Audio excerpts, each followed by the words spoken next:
Hello and welcome back to the Coming of Cage podcast, your Nicolas Cage movie review podcast. I am one of your hosts, Derek, and your other host, Ryan, is right here with you. And with you, yes, I'm here. Don't get too excited.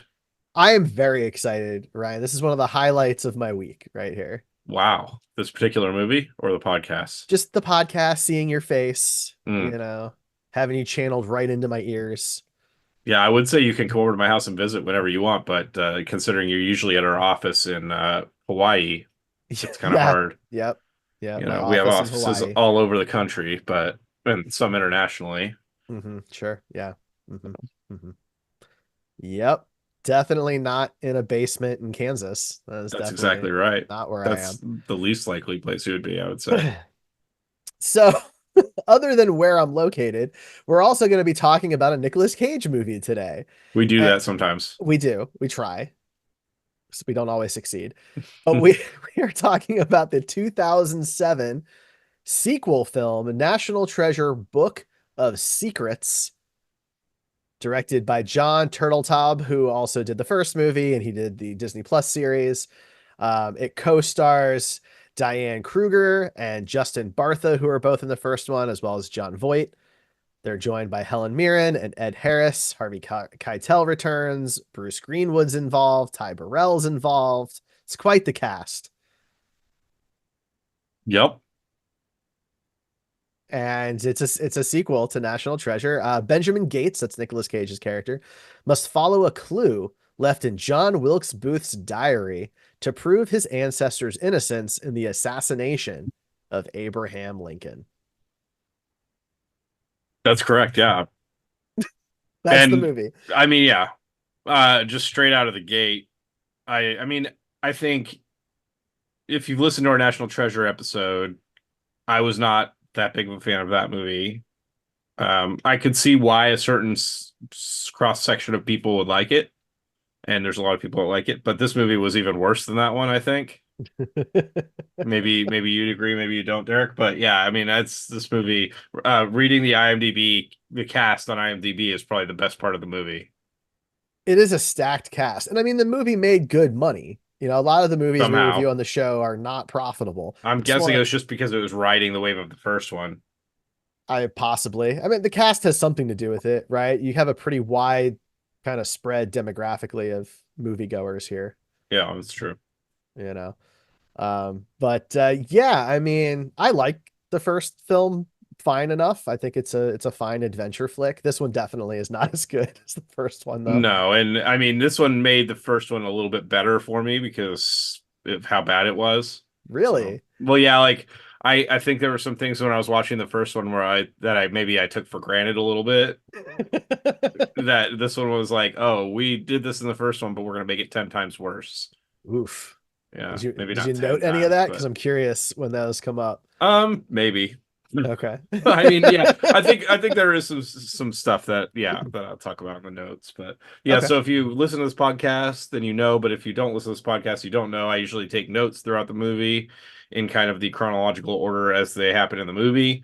That which is not always the chronological order of the way things happen in the story. So, it gets a little confusing sometimes. But yeah, that's how we do it. Derek tries to correct me, and I tell him no, I took these in order. So Sometimes your notes are a little vague and that's true. And it they could can apply apply to to several different multiple things. Yeah, things. in your Yeah. defense, yeah, that's fair. So right out of the gate, we're in not a flashback, but we're in like a historical A prologue. a prologue. There you go. Yeah, but Yeah. in a prologue in history is, a very important thing in American history. We're in the past. Yes, There Civil you War go. times. They make it very Yes. clear that it's Civil War times, almost slapping you upside the face with it. If you so that the idiots like listen, I'm not a history buff, so I kind of need to be slapped across the face to know when things take place. If it doesn't just pop up in big white letters on the screen like Civil War, the or like the Marvel Civil War, where it's Right. just huge letters that take up the whole screen. So yeah, we see this dude and these other two dudes come in and they're like, "Here, we need you to solve this cipher." And the guy's like, "Cool, I love ciphers, no problem." Yep. And then he like starts solving the cipher, and one of the guys is like, "Okay, well, I'm gonna go. I gotta go to the grocery store. You want anything?" And the other guy's like, "No, I'm just gonna stay here with this guy." And then the other guy goes and murders Lincoln. Hmm. So he didn't actually go to the grocery store. He went and committed one of the biggest atrocities in this country's history. And Yeah, then the it other guy it does. stays. Derek, let me finish. Okay. He stays with the guy, and the guy finishes the cipher, but only after he finishes the cipher does he notice the giant gold button on the guy's chest advertising that he's with some evil thing Yeah, that the guy the knows something about. circle, they're Yeah, Golden the Circle or something like that. Confederacy. Yeah. Yeah. I Okay, get now share your thoughts, Derek. so here's the thing. This cipher becomes like the MacGuffin of the movie, right? Yeah. You know, it's the Pulp Fiction briefcase kind of thing. But if these guys had just like done this earlier in the day, then it would have totally been fine. The only reason things go sideways is because they decided to have this dude decipher the message While they're while the murdering the assassin, president of the United States. Yeah. yeah, at the same time. You could In a space those public things out. place. Yeah. Yeah. So that's already problem number one right Right. It there. was just not, it was for everything was very coincidental, even starting back this far in the movie. But yeah, it's just the planning was really bad. I do like though, so we get to meet a little kid who I guess is the great grandfather of Jon Voight's character or something. And the bad guy doesn't kill the kid, right? So he's a bad guy, but he's not bad enough that he's gonna To shoot the murder a child. child. Because Yeah. there's a really like long shot on the dude's face about him like considering it and like not being happy about it, and then he And just he's leaves. sweating a Yeah, lot. And there's a yeah, fire burning the building down around him or something. I don't know. There's some crazy shit happening. And the guy that was doing the cipher like tries to rip it up and throw it in the or rip a page out and throw it in the fire. yeah. And the other guy fishes it out of the He fire. gets part of And it. Yeah, so that's like that's the it. intro to the movie. Right. So Cut then to we cut to Nicolas Cage giving some sort of history speech and about I his think own family. about his own family, yeah. Um, the last movie ended with him at a mansion or something, being rich, Mhm. and his buddy with a Ferrari, Yep. and so now apparently he's giving speeches. Um, Well, I mean, he's always been like an academic historian type, so he may just sure, but I thought he was a enjoy. treasure hunter, but now Well, he apparently does he's not. both. He's retired. Right. Yeah. He's gonna be just giving out speeches. Sure. And then, whenever you see Ed Harris show up, oh, here's the bad guy. I He's gonna know. be here's our bad guy in the movie. He's always looking a little evil. I will say this. Like I like Ed Harris in Oh, general. I do too. I have Yeah. not seen everything that he's in. This has to be the most wildly inconsistent character he's ever It's portrayed. pretty weird. Yeah, he goes from like bad to like, okay, he's not that bad of a guy to like really bad. To like super helpful Yeah, to very like even helpful to like, worse to wow, he's actually the hero the whole time. Yeah, it's yeah. very weird. I don't know what they were trying to do with his character at all. I don't think they knew. Okay. But basically, yeah, Nick is giving the speech about the very conveniently the John Wilkes Booth uh book, diary, whatever. Why is this And convenient? well, because we just watched the flashback for it. It's just all ties in together really nicely. Like he couldn't be giving a speech about something else, and Well, then Ed Harris interrupts and he's like, "Ha! The John Wilkes Booth diary. Let's talk about that." okay. You know what I mean? That would have been more believable. I would let that slide Anyway, of all the problems in the Ed movie. Harris shows up and he's like, "Ha! Your great grandfather's an asshole, and Yeah. here's the proof." And he gives him this little piece of paper that matches up to a piece that was torn out of the book, and that just throws Nicolas Cage's and his father's world into complete disarray. Chaos. Yeah, Yeah, so because basically their relative's name is in this book, and so they everyone now thinks that he was part of the assassination planning. is Yeah, the general premise, right, of the whole movie. right. And then so we smash cut to, well, this is basically the part of the movie where you spend 20 minutes just recapping where everybody's at in their life Getting from the the crew first back movie. together. Yeah. And apparently okay, if you listen to the episode on the first movie, I really did not like the sidekick guy played by Justin Bartha.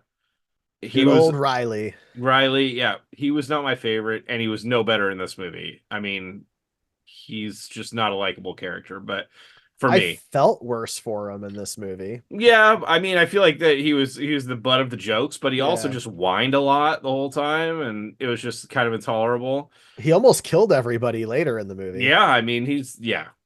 So we cut to this bookstore where he's doing a signing, This is so and awkward. this is the most outrageous. Okay, so have you ever been to a book signing in real life, Derek?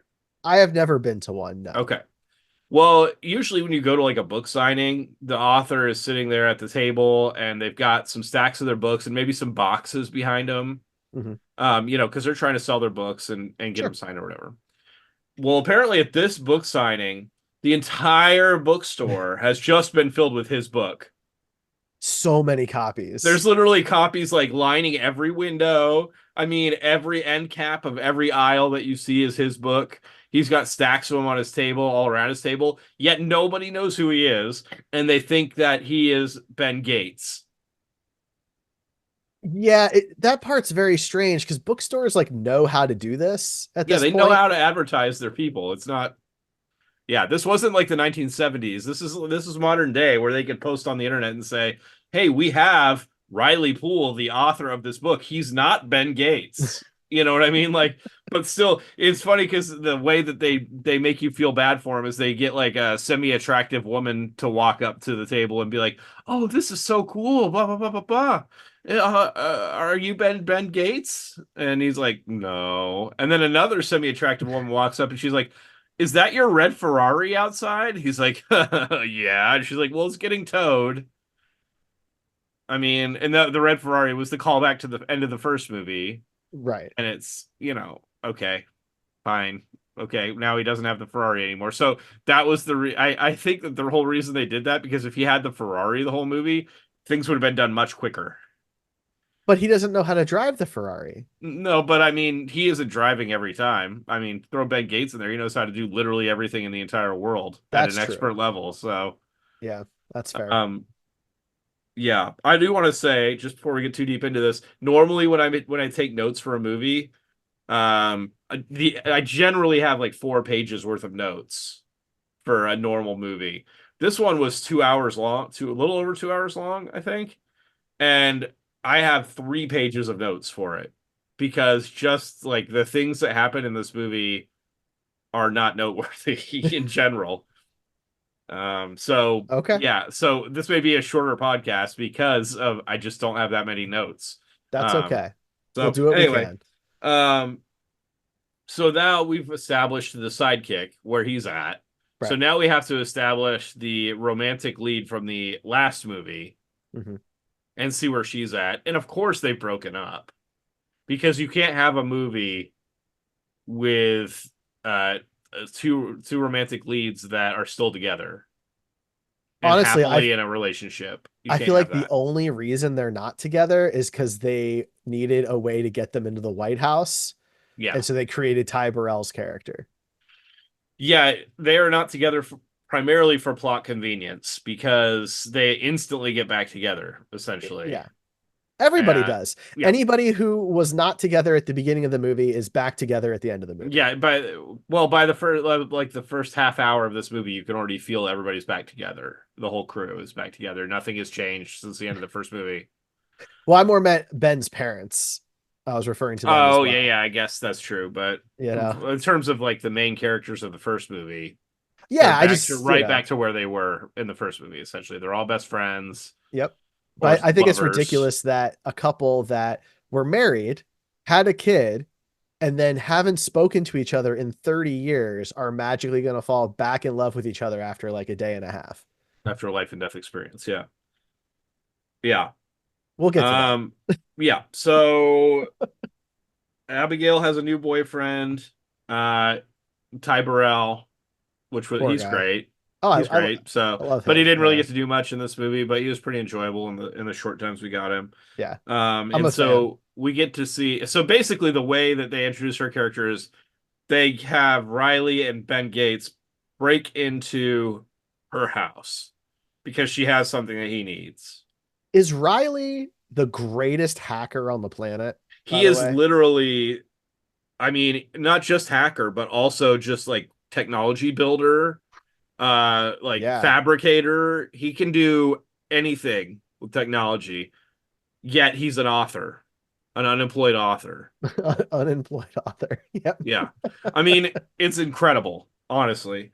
But yeah, so he says he has 30 seconds to break the or to like stop her security system, and he does it in 25 seconds, so her alarm never goes off. So she gets back home with Ty Burrell Connor, her new, fling, whatever. Her boyfriend, they've gone on a couple dates. Sure, they've gone on a couple dates, whatever title you want to put on it.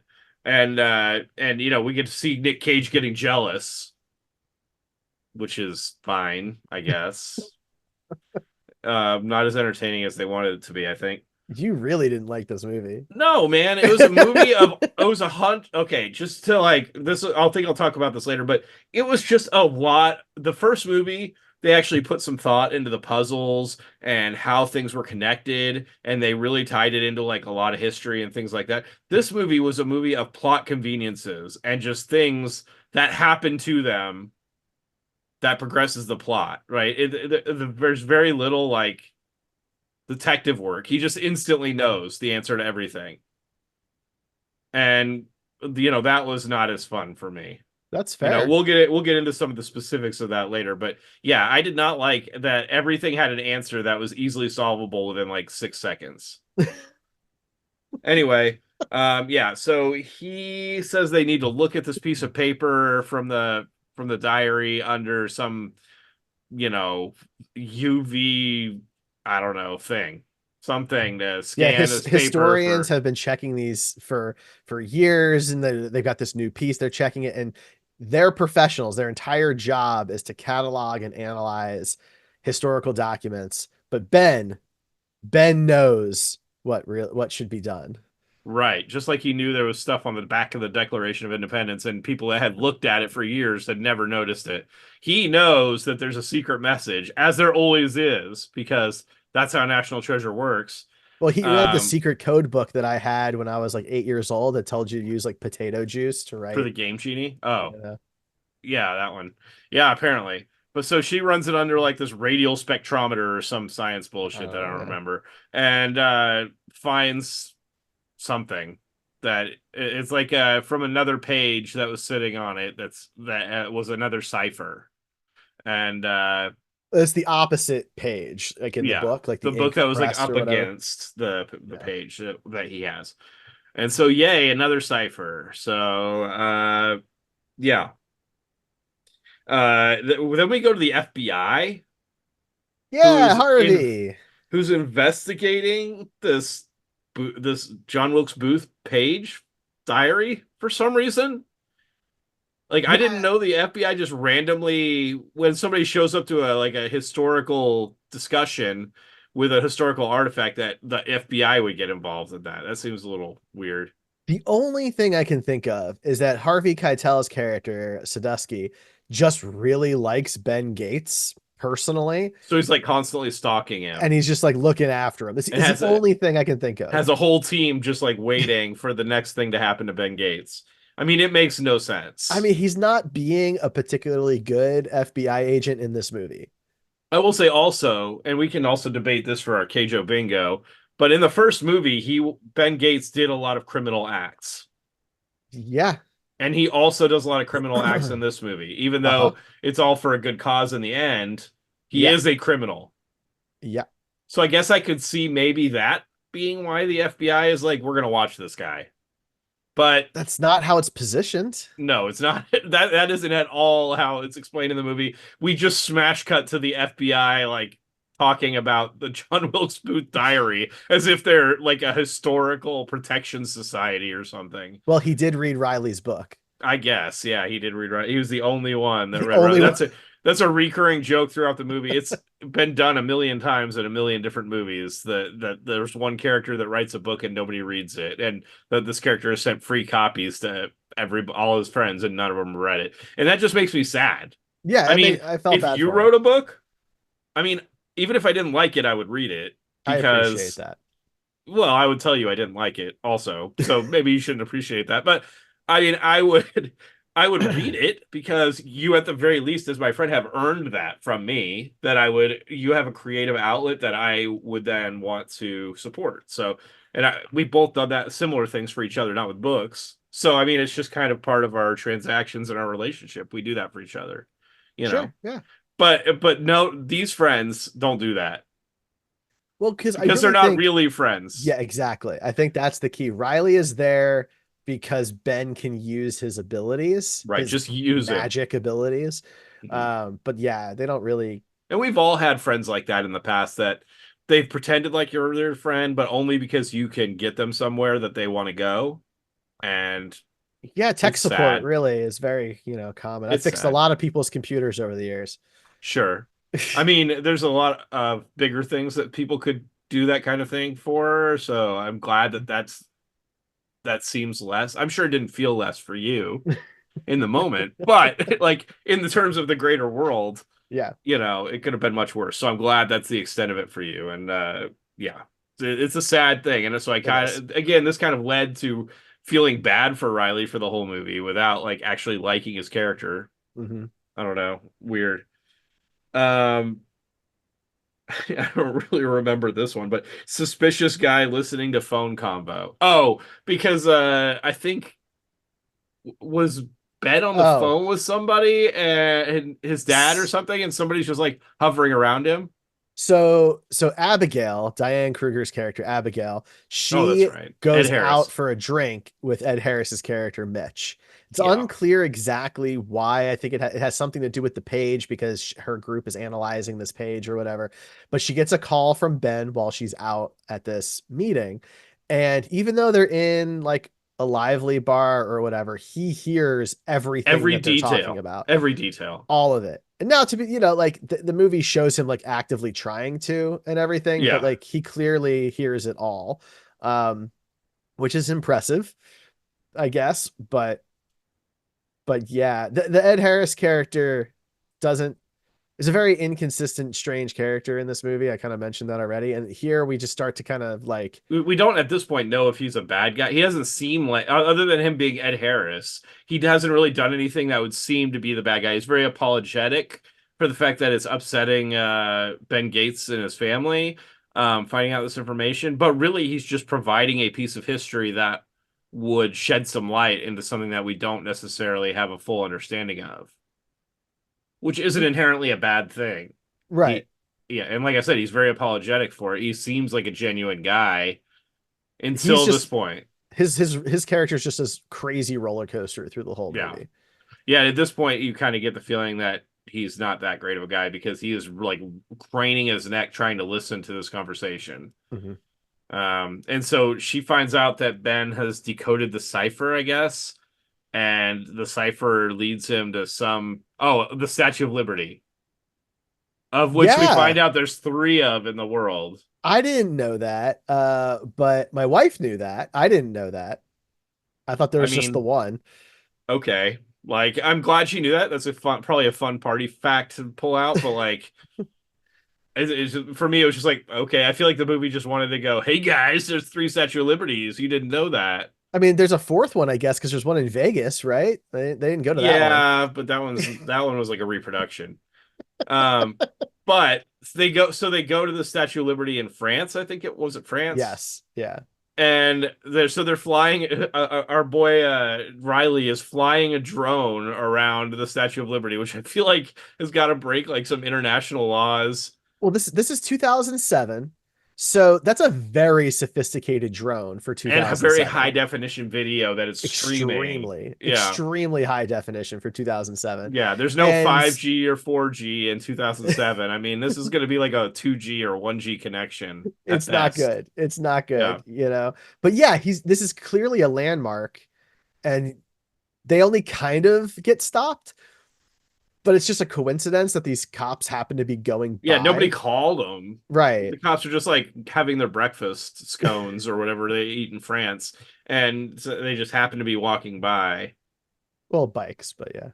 Baguettes they might have been eating. I can't remember, They're on but bicycles. yeah, the bicycle baguette patrol. But so they come by, and yeah, but what's this is like one of the first, well, not the first, but this is one of the early bits of just like plot convenience because they go to this Statue of Liberty, which just so happens to be the right one out of the three, and there's a bunch of text on the torch that apparently for the however many years the Statue of Liberties have existed, no one has ever seen this text or recorded that there's text on this before. You could only see it via drone, even though people legitimately built this and people have been close to it. I don't have a problem with them going to the correct one because like there I was have like a less of a problem with that and more just the fact that yeah. over however many hundred years, nobody has noticed this. It is odd to me that it was in such an obvious place and that wasn't just like online somewhere, Yeah. right? Like Like, Facebook was around in 2007. This isn't like early internet, sure, but like there would you be know. coverage in historical documents Sure. saying that because people built this, Yeah. right? Like it wasn't just aliens that dropped it into the world. Well, it's not So in a hidden spot. It's not like it was in no, like it's a it's puzzle very area or something. obvious. That part was kind of weird. That part was kind of weird, right? Right. That none of the other stuff is weird, but that one was Up to this point, up to this point. Yeah, that was definitely I the thought we were just worst talking about offender. this. That Yeah. was the worst offender so far. Yes. Yeah. Yeah. Yeah. Um. Well, Yeah. but So I don't know. I think I was distracted by just like then Nick is like talking to these cops and they're talking about France history stuff. And like it's just kind of funny to me because I feel like if you just talk to a random cop in the United States, how much like would they know that type of level of history? Like I don't know that that's like an average thing that people know. Maybe I'm no, he just wrong. I got the don't two know. history buff cops. Apparently, the Baguette Patrol, the Baguette Bike Patrol, is really into history. Yeah, I That's guess how they maybe fill their spare French time. people just are, and you know, Maybe they teach it more thoroughly in schools. I guess I don't I know. guess I don't know. But yeah, so they find this clue that says something about twin somethings, The and Resolute Twins, with yes. Resolute Twins, which is apparently is a ship that wrecked, and somebody decided to make two desks out of the wreckage, which seems disrespectful, but it is what it is. Well, Um, I mean, the ship was in too bad of condition, right? And the idea was it was a British ship that was saved by the U.S. Navy. I don't know if it's true though. Like, it's not like I looked this stuff up. no, Maybe that really happened, and there's actually two desks. I don't know. yeah, I don't know either, but yeah, that's the story in the movie, and keep in mind that all this plot convenience and stuff that eventually to the end of the movie the goal is that they get to the city of a legendary city of gold Right? that Native Americans hid, Yes. and it's hilarious to me that previous treasure hunters could never find this thing on the Statue of Liberty that led to, and nobody could figure out what the two resolute means or whatever, because there's literally two resolute I desks. It's just Well, it's so nobody would ridiculous. know. No one would know the connection because, like, the idea was right. Like, the cipher provided the first clue that led them there in the first place. But So you'd why have did to they need a know, cipher to go there? Because there's literally a bunch of text on the Statue of Liberty that anybody could have seen. right? But it doesn't tell it. Like, it's not. If you don't know what it's referring to, then it doesn't It mean You that. think there's no one else in the world that would understand that there's possibly two desks made from the wreckage of the Resolute No, I that think could people. have another clue. He's the only treasure hunter in the world No, that no, would no. ever be able to figure that out. That's not what I'm saying. I think people know the desks exist. I don't think people know that that's what's said on the Statue of Liberty has anything to do with that treasure. You don't think that after Ben Gates in the news found all this crazy treasure in the first movie and that people had probably chronicled and dialogued about this, all these clues, putting together historical things that nobody else was like, maybe there's some other stuff. Maybe I should check out this riddle that's on the Statue of Liberty and Well, see if that leads to it's anything. not a riddle, it's just a quote. By itself, like in a vacuum, it's just a quote about a boat. You know what I mean? Like it doesn't connect to anything on its own. You have to have the previous clue to know that it ties back to a possible treasure. I don't know. I get. Oh, well, I mean, maybe you don't know that it leads to a treasure, but you could probably guess. Hey, why would they only put this quote on one of the three Okay, so let's statues? let's say people had figured it out. I think you and I can both agree that the way that he has to continue is so freaking bonkers that Well, that's maybe treasure true. hunters were just like, you know what, never mind. Yeah, never mind. I'm out. I don't need a whole city made of gold. This is too much work. I mean, right? Because like the two things that he has to do to get to those desks are insane. And they're not even the two most insane things that he does in the movie. Yeah, that's true. So yeah, he sees this text on the flame of the statue very conveniently, and he immediately figures out that it has to do with the twin desks made from the Resolute He's very ship. smart. He's very smart. Yeah, nobody else could have figured that out. So the two desks are, one is in like the Queen's office, and the Buckingham other is Palace. in the White House Yeah. in the president's like Oval Office or whatever. Mhm. And so he's already in Europe. So he's like, okay, well, I guess I'll just pop into the Queen's Buckingham Palace office and check it out. So that's Yeah. basically what he does. Uh-huh. Uh-huh. Yeah. I my next note was sidekick guy jealous dash annoying. I don't know what he was jealous of, but yeah, he is annoying. Yeah, well, at one point he's Nick's character is like talking to somebody else and getting credit for something, I guess, or I don't know, or maybe he thought he was being a better friend or something, and yeah, he started getting jealous of this other character. It's just like, man, just chill the fuck out. You have like a book, and you're doing book signings, and you're like a millionaire that lost it all on taxes Yeah, because you're an sorry. idiot. Yeah, I don't Like, know. just get over it. Anyway, so we cut to Ed Harris breaking into Nicolas Cage's dad's house Yeah. and immediately like bashing him over the head, like smash, smash, smash right on the head, and taking him out like the that old meme from the early days of the internet. You know what I'm talking about, right, Derek? Not ringing any bells. Hi, the hatchet wielding uh No, homeless guy. Oh, I don't yeah, remember that. it was a guy that saved a woman at a traffic stop or at a traffic accident, and then got convicted of murder like 2 weeks later. A weird deal. Anyway, Okay. way off topic, but he did the smash, smash, smash thing. That's where it was from. Anyway, yeah. So he smashes his dad over the guy's Nick's dad over the head and takes his phone and clones it.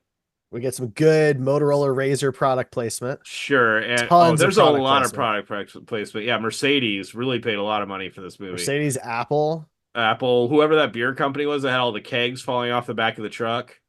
Oh yeah, I didn't even think about Um, that. I missed that. well, we got a big banner for him before the Yeah. thing broke down.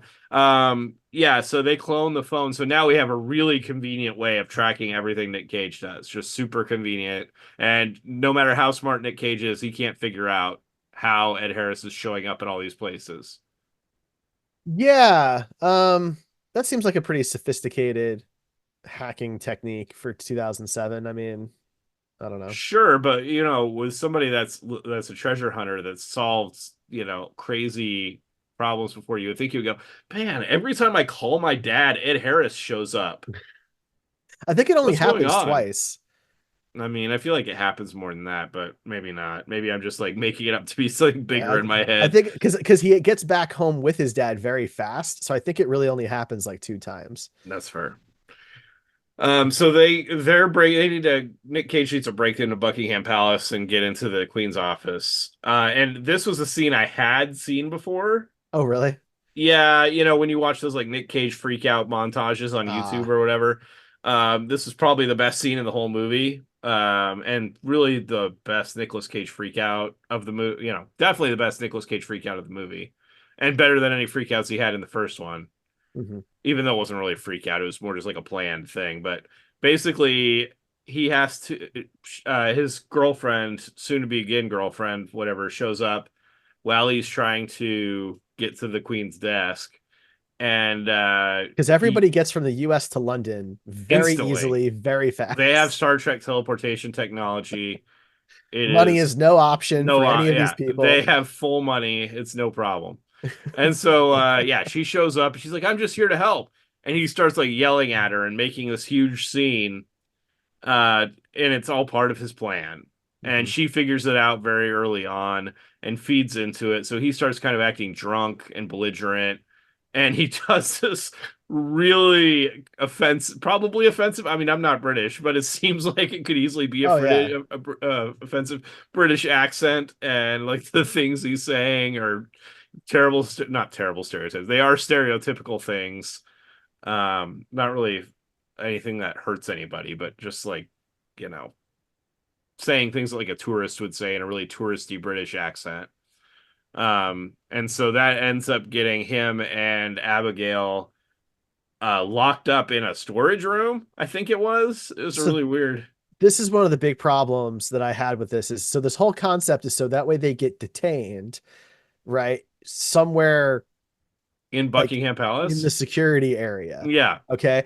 But this is all based on the premise that they're not going to just like hand you over to the police or and just take kick you out. or kick you out, right? Like there's any number of ways this could have gone, but of course they get put in the absolute perfect place. Right. Yeah, they had to the whole there was a scene before this where they thought we're planning this thing and they were like, well, the office is past security, so somehow you have to get past security. So that's how they get into the security area.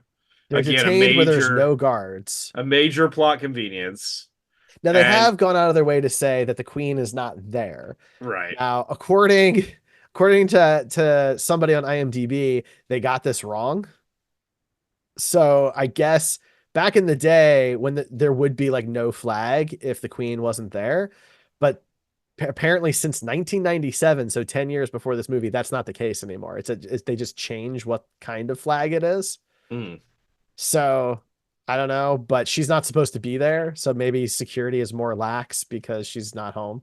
maybe, but they have their expert hacker slash fabricator slash tech guy. Who pulls out like every device anybody He's possibly could have had in he's sitting on the 2007. shitter and he puts like, yeah, anything that they basically just took apart a bunch of electronic stuff with antennas and they're like, this will be good. This wireless card will be perfect. We'll just velcro this up to the wall of the urinal or the stall or whatever, and we'll just put a bunch of these in a row in different shapes, and people will think, wow, look at all this technological gadgetry. There was a lot of product placement in there though, Yeah, there was. because they showed the logos of every one of those devices. They did, yeah. And so yeah, he just has like this. I don't know if it was magnets or what, but magnets seems like a bad idea with all that electronics. It must have been like a sticky Velcro thing. Just something like that. Yeah, but he literally like sets it up like an office with like six different monitors, and It's a bit of an it's like exaggeration. the Bat Cave, but in a stall in Buckingham Palace. And he's like talking and there's things beeping all around him, and nobody finds this suspicious when they go to use the shitter. But whatever. So yeah, they make Nick makes a scene, gets put in the detention, and then his friend in the shitter opens the door because that's how doors work. Unlocks the door for him so they can just walk out, and then they just kind of sneak into the queen's office, and there's a cipher on the bottom of a desk, Well, and so first, I just want to say, I would imagine in 2007, most like detainee jail style cells probably did not have wirelessly connected electronic locks. magnetic locks. Yeah, Just exactly. throwing that out there. But yeah, they go to the desk, they find the Resolute desk, and it is in itself a puzzle box. It is because they conveniently notice the name of a puzzle maker, which apparently Nic Cage also knows every puzzle maker that's ever He existed. should go on Jeopardy, really. I mean, really, he could just make a ton of money on Jeopardy. But not only that, but the what was it, the year that was, or the digits that were printed on the bottom of the desk that was the code. Yeah. So more plot convenience that he doesn't actually have to do any thinking. It's like a lock, right, where you have to put the numbers in to open it, and he is trying to figure out the numbers, and he looks next to the guy's name that built it, and goes, "Huh, let's try these four digits," and puts those in, and magically so the password is you know how they tell you don't put a sticky note with your password on it next to your monitor? in most corporate jobs. Yeah, yeah. Yeah, yeah. That's basically what this professional puzzle maker did. He's so pro that he just left the password right there.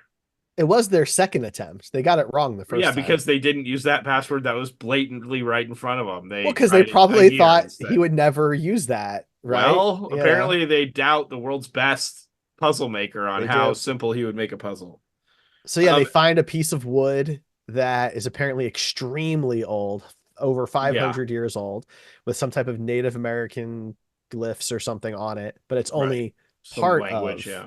part of it. There's a piece missing. I do want to say that we got a weird accent and drinking alcohol for our bingo card when during the Nic Cage freak out too. So Yeah, yeah. so yeah, the desk puzzle. Um then there was a car chase slash shootout. This is where the Ed Harris character Yeah, jumps the shows shark. up. Yeah, He he jumps the shows shark up. here though, right? This guy goes from I'm gonna like tail Ben Gates and steal this treasure to I am going to aimlessly murder anybody in my way in the city of London. And not only that, I'm going to have like 4 rental cars to engage in high speed pursuits with. They wreck this town. They destroy so much stuff. Bullets are flying everywhere. Like it's just Yes. insane. And This car chase is nuts. while there's chase is happening, Nick is like, "Oh, tech guy, do you have a camera?" Or like my lover, do you have a camera that we can take a picture? Because keep in mind, this was in a time when cell phone cameras did exist. And everybody's like, "Oh, shoot, my phone is dead. Oh, no, I have 70 pounds of gadgets here, and not one of them can take a picture." So Ben Gates' solution is to go through a speed camera with the thing held up Which I don't understand. Why not just have somebody's phone work? What does this do? because it shows how clever he is. Even though back then the speed camera's resolution was barely enough to pick up a license plate, let Yeah. alone a bunch of glyphs carved into a piece of ancient wood. It was uh again another plot convenience thing. Because he gives the wood piece to Ed Harris's character and loses it, but he has his friend hack the servers for London where they keep the speed cameras photos apparently, and so he has a picture of it now so that he can print it out and take it to his mom. Mhm, mhm. Yeah. And so his mom conveniently is an expert on Native American symbology and glyphs, and tells him, "Oh, this is not representative of the Golden City. This is something else." And I don't remember even what she said, but it's like, but by the end of the movie, it is the Golden City. Well, So she's not a treasure hunter. She thinks it's that type of stuff is kind of ridiculous, right? So, and this is Helen Mirren's character, and even though her son just literally like discovered some crazy thing in the first movie, I know, I know, but once she figures out, she's, oh, you think this is a treasure map, right? But then yeah, she's the one who calls out that some of the glyphs are only part of the glyphs, and there's a it's only piece half the missing. map. Yeah. Yeah, which I mean, I don't know. When you look at the How piece, could a master treasure hunter have possibly thought that maybe the map was split between 2 desks because of the riddle or the he thing figures that that needs to part be. out pretty quick. It's Well, the I would part have that figured that out pretty the quick. I part would have that figured that worries me. out when we were at the desk. I would have been like, maybe we should go check the other desk Well, because I think he doesn't want to go check the other desk because he knows where it he is. only wants half the map. Like No, it's just I think he's he was hoping to get he was looking for a shortcut, Ryan. He didn't want to Mhm. have to go into the Oval Ben Office. Gates, the And I think treasure that's hunter fair. that's solved every historical puzzle known to man, is wanting to take a shortcut. Got it. So mom and dad argue because, of course, they do. But yeah, then we figure out that the other half is in the White House. So they come up with a plan to get into the White House, and it involves Connor, Ty Burrell's character, Abigail's former lover, who Poor is Ty. still current lover, Oh, maybe. he definitely thinks they're still dating. She has Yeah. not like broken things off. So he apparently he's a White House something or other, And there's an Easter egg hunt going on at the White House, and Ben is like, this is so stupid. He's like taunting his masculinity, like, "Oh, you could definitely get us into the Oval Office, can't you?" Uh, Abigail doesn't think you could get us in there, but I am like, "Oh yeah, he can get us in there. He's the man." And it works because apparently you can be a giant idiot and do his job. And so there's no Secret Service or anything stopping it, but they just walk into the Oval Office, and Abigail distracts him with TNA while Nick goes and solves the puzzle again that he already solved once, to find out that the desk does not have the piece in it anymore, but he sees some secret seal of the president in that's like somehow been put into this desk. They After they took the piece out, they stamped it, I guess. It's Yeah. unclear I mean, as to how the seal got there. They that's just what you do. decided to Yeah. deface an ancient gift from the queen with a seal for the president, where they found an ancient, I don't know. The whole thing I don't know if was, that's considered defacing if it's inside of a puzzle box I area. mean, it's making something that was something not something anymore. It's you're putting they might as well just graffiti it. Seems harsh. I don't know. It seems stupid that they would have even done Maybe that. it's designed to let future presidents know that if you want to know more about this, you got to go to the book. Yeah, if you happen to solve this puzzle, which has the answer printed on the bottom of the desk, but only a master treasure hunter can figure it out. Um, yeah, so yeah, they I had distracting tour guide with earring and make out as my next note, because like I said, she just like uses her womanly parts to kind of distract, and the tight dress she's wearing to distract him, because he's just he's not Ben Gates. He gets distracted by boobs and butt That's right. and making out, because she just starts making out with him, and he's thinking this is great, because he thought maybe they were on the rocks because she's hanging out with Ben, but now they're making out, so he's definitely still in the game. That's what he thinks. I feel bad for him. Yeah. So there's nothing in there. So then Nick goes and talks to his dad with everybody, and he's like, I have this is this big, like, I'm gonna steal the Declaration of Independence line, but in this movie it's, I'm gonna kidnap the President of the United States. Well, first, Riley has to convince everybody that there is a special book that is President's Eyes only, that is a secret book that's been in existence, for the entire length of our country. And each president gets it and hides it somewhere. And Or, this is where he yeah, finds out that nobody's read his book. Well, it's more reinforced that nobody's read his book because he talks about this in his book, and yep. nobody knows anything about it. So what is Ben gonna do, Ryan? What's his big plan? His big plan is to become James Bond and infiltrate the president's birthday party, to which none of the Secret Service that sees him there is like, "Hey, aren't you that criminal that did a bunch of really bad stuff?" He's And apparently not a criminal. Apparently, when you find enough gold that you hand over to you the can US buy government, yourself.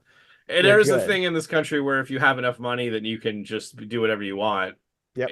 even be found guilty of things, and then just I continue mean, to live your life. look, they found enough treasure in the first movie to erase all of the bad acts that they did and still get a finder's fee. And a Ferrari, yeah, exactly. That's a lot. That's a lot of gold. I'm just saying. So his plan is to entice the president, who loves George Bush or some, I don't know, he loves history stuff. So he has this map of this particular You mean George location that they're Washington? at, or George Washington, George Okay. Bush. No, Well, not so George Bush. A little bit further back in history than George Bush. I was Yeah, wondering before we get to see the president, I was like, how are they going to pull off like having George W. Bush portrayed in right. this? Yeah. Yeah, But they didn't. The they answer is didn't. that this is an alternate timeline, and Yeah. and all the other history stuff is true. But starting at The first movie. the presidential election in the first movie, it's all different now. Yeah. So we have Yeah, President Bruce Greenwood. right. I like him. Yeah, he's fine. So yeah, he knows that Bruce Greenwood loves George Washington, and so he entices him with the fact that it was reported that in this old map, this George Washington original map, that there's secret tunnels that's like a secret escape route, and the president's like, we should check that out, which is always like what presidents do. They're like, we should just go walking in these ancient tunnels alone with alone, two Secret Service agents well, even later he's that we're like, gonna tell to leave away and to stay back. yes, Yeah. So yes. Ben Gates finds or gets him to go through the secret door, closes the secret door behind him, and then the Secret Service is like, "Oh God, we're screwed. We got to break this down." And so they start hitting the wall with pickaxes and like trying to get dynamite and stuff in there. They're trying to get any way they can to get through this wall. And the president's like, "What are you doing, Ben?" And so they have this conversation, and Ben is like, "Oh, I'm not trapping you. I'm just trying to lead you out of here. I just need to talk to you for a minute." And he tells him about the secret book and blah blah blah. And the president's like, "There is no secret book, blah blah blah." But 5 minutes later, the president's like, "Okay, you're right. There is a secret book, and it's right here. And here's the passcode to get to it. And also check out page 47." I'll tell you what, I want to know what's on page 47. The unwritten script for National Treasure 3, I'm guessing. But yeah, they so again, through no skill of his own, other than trapping the president in the catacombs beneath well, he did know where there was a secret passage that apparently nobody else had ever discovered. Sure, but then the president just gives him all the information he needs. The passcode, like digital passcodes to get past locked doors, everything like that. Yep. So he, even though he has like a hacker friend that could hack those doors open in 8 seconds. Yeah. Anyway. So yeah, they go to the secret book and they start taking pictures, and I did find this part kind of funny that like while they're going through, the sidekick was like, "Oh, JFK assassination," and Nicolas Cage is like, "There's no time," and he's like, "There's all these like historical conspiracies, Area 51, like all this Area stuff," 51. and he's like, "No, we have no time." Even though they have a camera phone, they can literally just like snap pictures of everything. They don't. But at some point, he looks at page 47 and takes a picture. He has time for that. At some point, yeah. Yeah. I will say that the JFK thing is funny for me because for some reason, I have a very hard time separating the National Treasure Nicolas Cage character with the ending of The Rock. Yeah. Where he goes to that little church and he finds the microfilm and he's like, "Honey, you want to know who killed JFK or whatever?" And then the movie ends. For some reason in my mind, that's part of National Treasure. That's right. Yeah, even though it's fair. Not, but it's just tune in for episode 76 of Coming of Cage where we review The Rock. Whenever we get around to that. Yeah. Look forward to that. I'm guessing it's going to be episode 76. If it ends up being 76, man, that'll be impressive. What? Yeah. You'll believe I'm psychic then? Well, I mean, this is only episode 53, so, you know. Okay, so make note that if that happens, that Derek is going to believe I'm psychic. Okay, The Rock, episode 76. So it turns out, after going through the book, that the Golden City is in Mount Rushmore. And that Mount Rushmore was a distraction, not a project for displacing Native Americans and presidential vanity of putting their faces on the side of a mountain. Yeah, I have very mixed feelings about that because, you know, that was it was a historical monument for Native Americans before it was Mount Rushmore. Right. And we're like, this movie just kind of tries to like justify Mount Rushmore's existence. Yeah. As it being like a favor to the Native Americans. Yeah, it's a little questionable. Like, I'm like, yeah, that's why I brought it up that way. And it was basically just an act of vanity for the presidents that are, up on there. Yeah, the whole thing is very weird.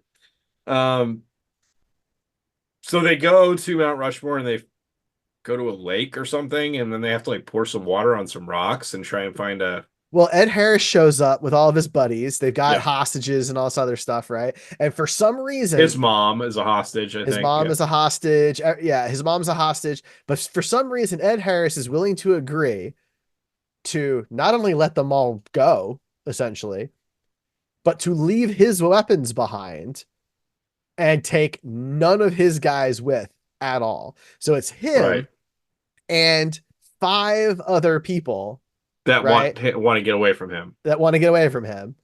And he's just like cool with it. So he goes very fast from I'm going to abduct the mom and threaten her, and then I'm gonna just like let them all go. Let's go and have a good time, everybody. Sure, but at some point, I can't remember when in the movie, but he implies that he has some fighting skill or something. I mean, He he says that says he could this. take Ben Gates, but like, That's what it was. Yeah. I mean, okay.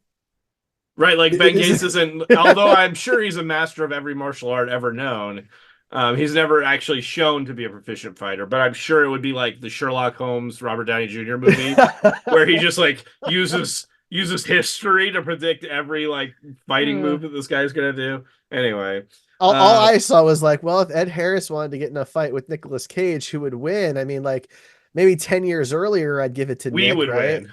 We would But win by getting to watch it. that's true. That's true. So yeah, they decide that they have to pour water on some rocks. Mm-hmm. Mm-hmm. That's a big revelation. And when they do that, they find some rock that has the presidential seal on it, the secret presidential seal. And there's just like a hole big enough to put your hand in. Yeah, I didn't like that part. Yeah, it's a super weird scene that's like where it makes it seem like whoever does it is going to lose their hand, like they're going Oh, to have to straight up. sacrifice their hand. Yeah. And then literally nothing happens. Like Nick Cage flips a button in there and I do have a pet peeve where when there's like something like this that's like there's a spider inside treasure. of it. No. Oh, But there's like when always there's spiders in it when or there's like scorpions. treasure hunting or tomb raiding or whatever, where like you pull the lever or whatever, and the thing that comes apart clearly is never going to be able to be put back together Yeah, again. that's true. But like it's been used in the past to like hide stuff, but people have gone through it. So like, I don't know, those never really work for When me. he pulls the lever, like a bunch of rocks just fall loose, as if this Yeah, lever was just holding all these rocks in place. that are like across a creek and Yeah, like that type of like stuff. I'm always a 500 feet little like, away. okay, It yeah, was really it's weird. a little Indiana Jonesy, Yeah, so they get in you know. there, and then they have to, this is like where it turns into a Tomb Raider. Yep. There's like a balance board that they have to like balance on. I don't know, Well, and then first Riley gets them all trapped inside yeah. this thing, this temple or whatever, right? Because he starts touching shit. You would think by now he would know better. Well, yeah, that's true, but how's he gonna have Um, people hate him? that's true. And then yeah, so four of them get separated onto this balance beam thing. So you've got Ben, Abigail, Riley, and Mitch, and then the parents, Patrick and Emily, they're off on their own. So you can see narratively what's happening here. The Yeah. two people who don't want to be together are being forced to work And they together. have to crawl through like this tiny tunnel together. Yeah, it's a weird thing. And earlier on, Emily, Helen Mirren's character, keeps talking about how like she really only fell in love with him because of the adrenaline, and the adventure and everything. I'm like, and this is exactly what's happening Yeah, exactly. But she's again. falling for it still. So, Yeah, yeah. So they solve this balance board puzzle after like 20 minutes of wasting time with it. I don't know. It was not that exciting of a scene for me. well, it was designed to get Mitch separated from them for a few minutes, and he finds a dagger. That's Yeah, important. he finds a dagger so that he can threaten to kill him with it later. And then he just stops answering them, which I thought was going to mean that he had like wandered off or whatever. But But no, he he's didn't. he's just ignoring He's them. just being a jerk. Right. Because Yes. like earlier, one of the guys was like, Riley was going to like fall, and Mitch grabs me like, here, let me help you up. And he's like super nice, but then he just like is straight up ignoring them. Like this dude is just kind of manic. Yeah, he's something. Um, so they get through that the balance board puzzle, Mm-hmm. and then they go on to the next puzzle, which is a giant room that's filling with water. Yeah. Mm-hmm, mm-hmm, mm-hmm. And for a little while, you think that maybe this might be a challenge for them to figure out how to get out of this. But then they notice that there's a giant wheel in the middle that easily spins and can be pushed and drain the water out. Yep.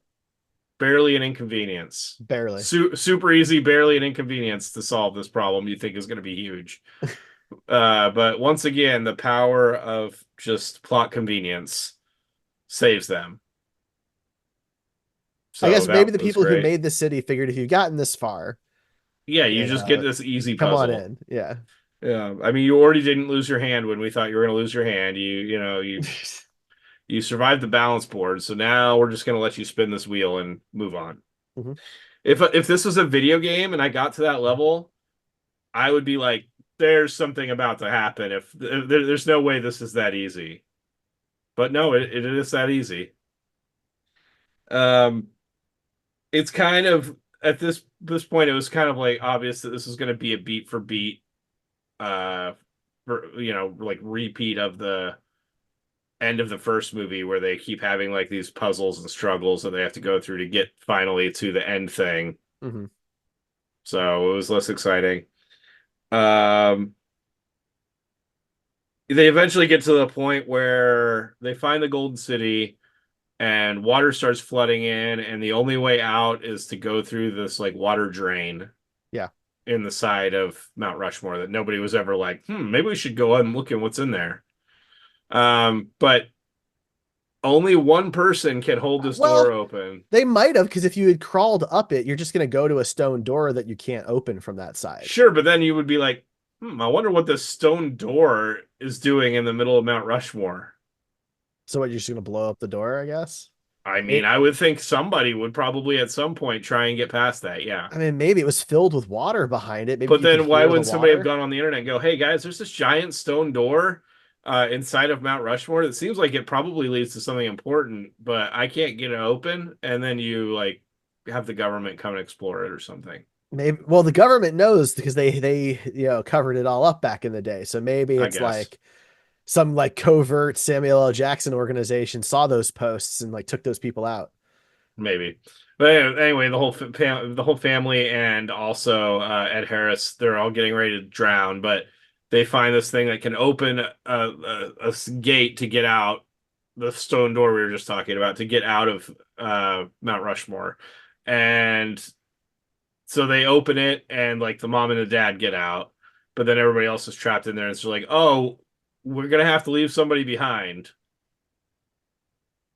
And Of course, it's got to be Ben. it's got to be Ben. And so Ben, like the knife comes out at some point, and there's some tension. Like, is Ed Harris gonna stab somebody? But the Well, he answer is puts the knife no. to Abigail's throat. Right, because he wants Yeah. to go Hmm. and he wants the credit. Hmm. But then he has a complete 180 change of heart, and he's like, "No, you go and let them know I found this." And Ben is just like, "Sure." I don't know what his deal is, man. Like, I'm really serious. Like, is he just really bad at being a bad guy? I mean, I don't know. Because I like I just basically don't the think he really wants to be a bad guy, but he sees that as what he has to do, but he and has then like a whole realizes he doesn't group of have to. like, hired Murderers, help and stuff. And yeah, mercenaries, yeah, they're breaking into houses, they're that's abducting true. people, they're shooting wildly in public, like Cloning phones, yeah, right, and then all of a sudden, like he just goes back and forth. It's just it's very true. weird. It's a weird character. But yeah, my next note is current criminal because I think he's like starts to get arrested at this point, but then the president clears him. Yeah, It is a yeah. So weird deal. he goes to because Harvey Keitel's there with all of the FBI and everything, and you know, Ben's talking about how he's like, cleared his family's name or whatever. And he's like, that's really great, but you still, kidnapped the president. Right. Yeah. You That's still a thing that is a law that you broke. which is just like, it's just so, and I gotta be honest, I don't understand. And maybe I just missed something. I don't understand how he clears his family name. Like, Because he was well, I don't know, it's something with the city of gold. I There know, we go. right? It's like if we find the city of gold, then our family name is clean, but I don't understand why that's the case.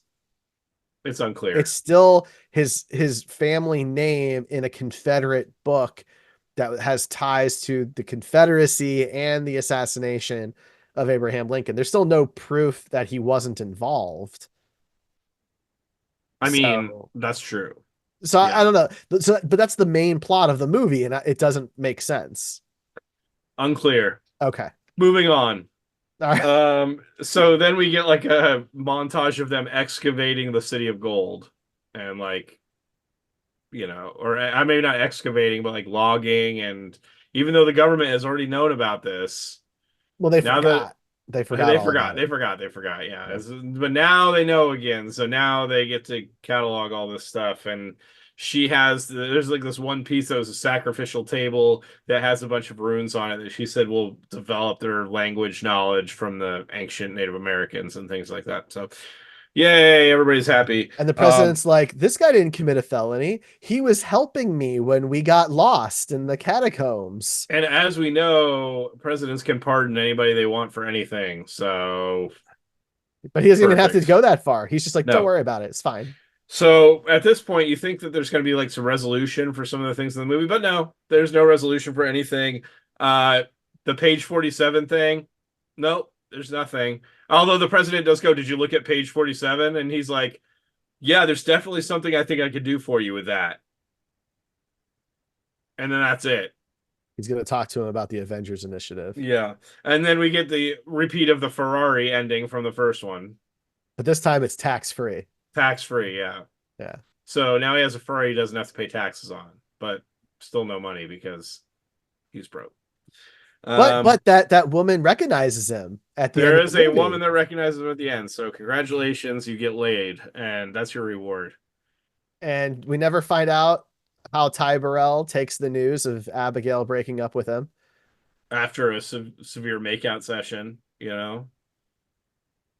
Yeah, the whole thing is, yeah, there's basically nothing resolved except they find the city of gold and somehow his family's name is clear. Yep. So that's And the that's it. movie. That's the movie. That's the whole thing. And maybe they'll make a third one. Or maybe they won't. They made a TV show that They did. doesn't have Nic Cage in it. So Yep. yeah, great. And that's it. All right. Well, we have to rate the movie, buddy.